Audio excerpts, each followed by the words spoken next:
اعوذ باللہ من الشیطان الرجیم بسم اللہ الرحمن الرحیم وانکحوا الایام منکم والصالحین من عبادکم وإمائکم ان یکونوا فقراء یغنہم اللہ من فضلہ واللہ واسع علیم۔ تم میں سے جو لوگ مجرد ہوں اور تمہاری لونڈی غلاموں میں سے جو صالح ہوں ان کے نکاح کر دو، اگر وہ غریب ہوں تو اللہ اپنے فضل سے ان کو غنی کر دے گا۔ اللہ تعالیٰ بڑی وسعت والا اور علیم ہے۔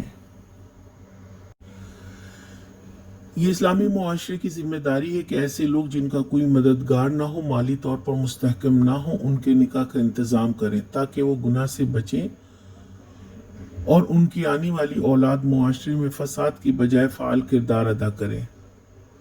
پہلے تو ایسے لوگوں کے خاندان والے، پھر اس کے بعد محلے والے، پھر باقی معاشرے کے لوگ ایسے لوگوں کو نکاح میں مدد کریں۔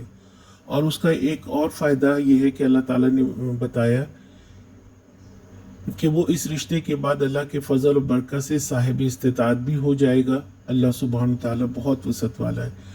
نکاح عبادت ہے، بعض حالات میں فرض اور بعض میں واجب ہے اور عام طور پر سنت ہے۔ اللہ سبحانہ تعالیٰ نے اسلامی معاشرے کو زنا جیسی برائی کے سد باب کا طریقہ بتایا ہے۔ آج کا سوال، نکاح کیوں ضروری ہے؟